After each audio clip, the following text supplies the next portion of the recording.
Dia dengar lari. Gunungnya. Dia cakap, bila saya toleh, tuan, atas tu je. Nampak letusan tu dah. Cepat, tolong, Pak.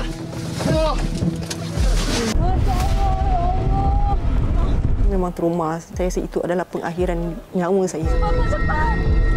Sampai di bawah, aku baru sadar kalau waktu itu ternyata umur kami hanya sepersekian detik.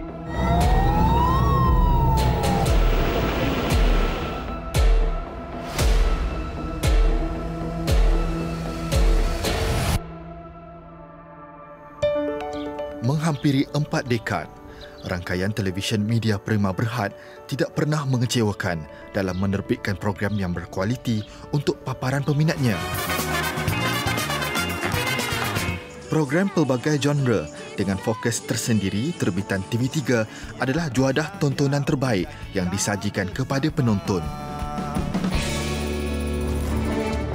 Sama ada berita, faktual atau hiburan, setiap rancangan mempunyai penonton yang khusus dan berupaya menyampaikan maklumat dengan berkesan. Justru, ilmu dan informasi yang ingin disampaikan sangat dititik beratkan dan disampaikan dengan cara penyampaian yang ikonik serta berevolusi dari semasa ke semasa. Selain buletin utama, program berbentuk fakta dan hal ehwal semasa menjadi satu lagi nadi penting bagi TV3. Bagi menghasilkan program yang terbaik, setiap warga karyawan bijak merencana dan mengikuti perkembangan semasa di dalam dan di luar negara. Polisi hari ini perkongsian seminggu. Kongsian siapa anak saya.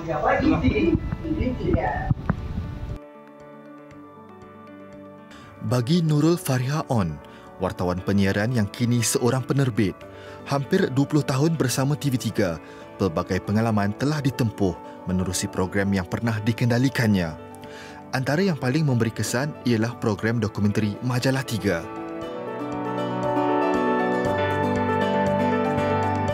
Ketika itu saya masih junior, wartawan junior. Bila dipindahkan ke program Majalah 3 itu adalah satu tanggungjawab yang sangat besar. Kita pun takut dengar macam Majalah 3, adakah kita ni mampu kan, kita wartawan junior masa tu mampu untuk lakukan. Tapi masa tu pengurus besar, dia panggil saya, dia kata, kalau ayah letakkan you dalam satu program yang baru, sebab you dah buat Medik TV, you dah buat bersamamu, you nak tak? Cakap, saya kata, okey, saya boleh. Bila dia sebut Majalah 3 je, seminggu tak boleh tidur. Sebab kita fikirkan bahawa Majalah 3 tu, alamak, besarnya program ni, takut je kan. Saya tanya, saya kata, boleh ke saya buat? Sebab saya baru lagi. Dia cakap, it's okay, you boleh buat. I believe that you can do it. Just prove to yourself and prove to me I know you can do it. Menerusi dorongan dan tunjuk ajar, sedikit demi sedikit pengalaman dikumpul bagi memperbaiki kualiti penerbitan. Fariha juga percaya bahawa jika seorang ketua itu pandai memimpin dan melorongi anak buahnya, peluang yang luar biasa itu pasti akan tiba.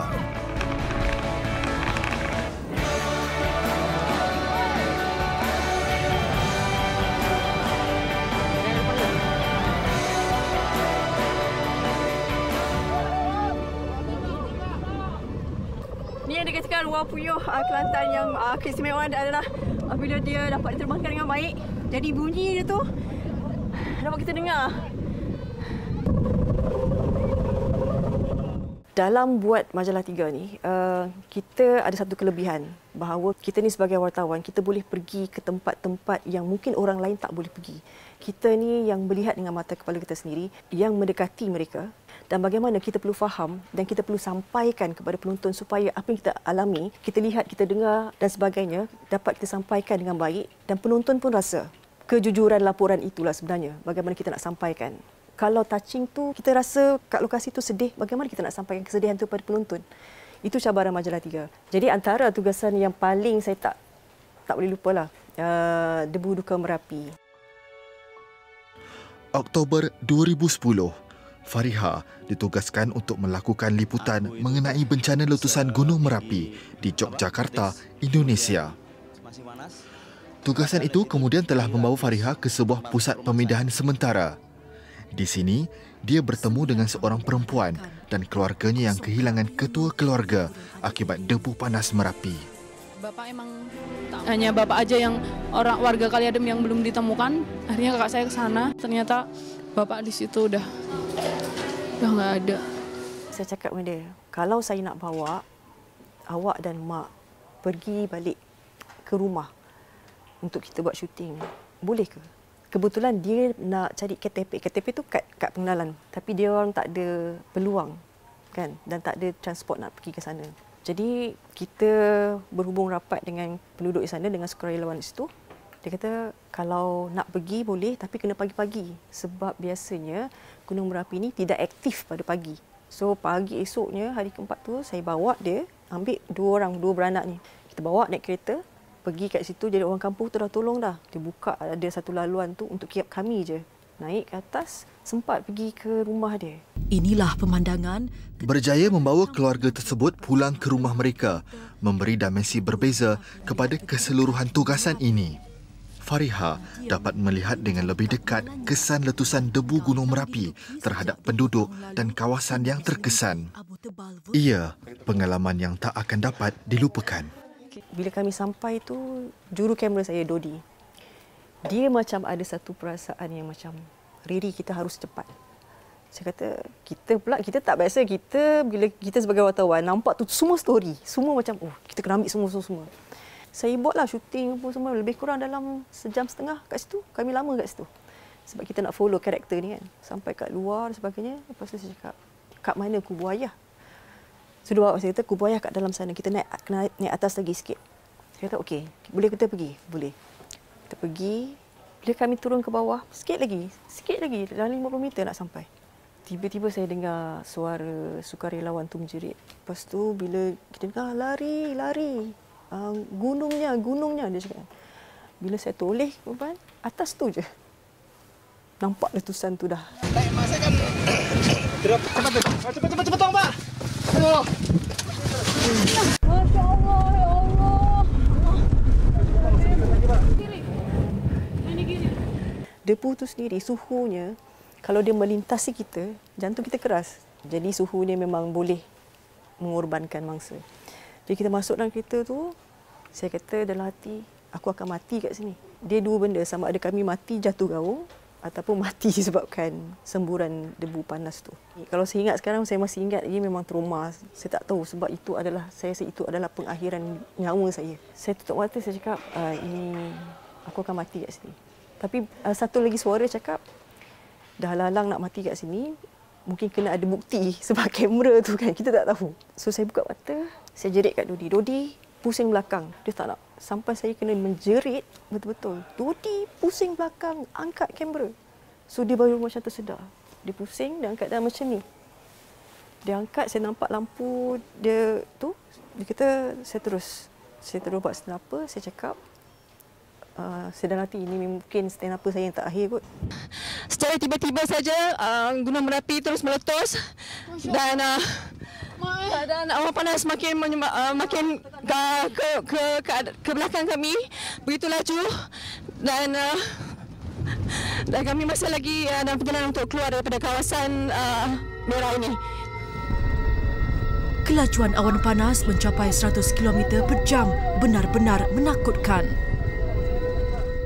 Kami terselamatkan waktu itu ada posisi jalan, ini bukit, posisi jalan, jadi kami belok ke kanan, asap itu lurus. Nah, jadi like in the movie lah. Sampai di bawah, aku baru sadar kalau waktu itu ternyata umur kami hanya sepersekian detik. Pas ketika aku sadar, baru aku semacam kayak muntah-muntah di situ ya. Si KIH juga sempat agak sedikit histeris. Tapi ya itulah, puas. Kami akhirnya dapat apa yang media lain tak dapat. Kami ke atas. Itulah keadaan waktu kita ingin syuting itu. Itu momen memang once in a lifetime lah saat itulah. Satu hari itu sekira macam satu benda yang takkan lupa sampai bila-bila. Saya ingat lagi laporan Media Pak Didik. Dia cakap bagaikan 1000 ekor harimau mengejar kami. Itu adalah perasaan.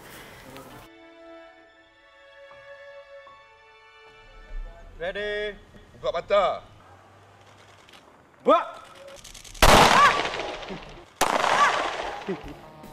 Setiap tugasan yang dilaksanakan sememangnya memberikan ilmu dan pengalaman baharu kepada wartawan fakta.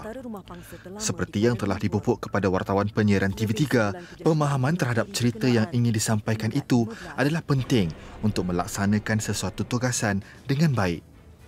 Tugas sebagai wartawan penyiaran sebenarnya bila kita dapat satu tugasan tu, kita kena tahu first diri kita kena faham tugasan yang diberikan. Kalau kita tak faham, kita pun akan sampaikan story itu pun orang pun tak faham. Itu yang perlu tahu bahawa pemahaman wartawan tu perlu faham tugasan dan baru dia boleh menyampaikannya dengan sangat baik. Menjadi wartawan ni bukan sekadar mengambil informasi-informasi yang kita nampak, tetapi apa yang kita nampak di belakang tu yang kita kena tahu sebenarnya. Dan kita boleh sampaikan dengan keadaan yang cantik lah, supaya penonton tengok tu, dia tengok visual cantik dan informasi dia lengkap.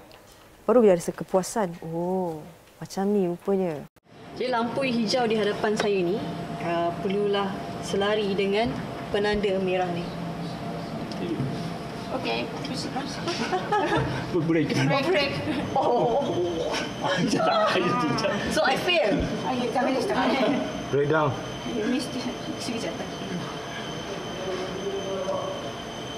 Saya gagal menempatkan penanda merah tu dengan lampu hijau. Okey. Wartawan ialah penyampai pertama penghubung informasi sahih. Mereka menjadi jambatan dan penyalur maklumat dari lokasi kepada penonton yang tidak berada di tempat kejadian. Demi tugas ini, wartawan TV3 sanggup berhadapan dengan pelbagai situasi walau kadang-kala mengancam keselamatan diri sendiri. Tanpa mereka, kisah di luar sana tidak akan sampai ke kaca TV dan ke ruang tamu penonton di kota, desa atau pelosok pedalaman.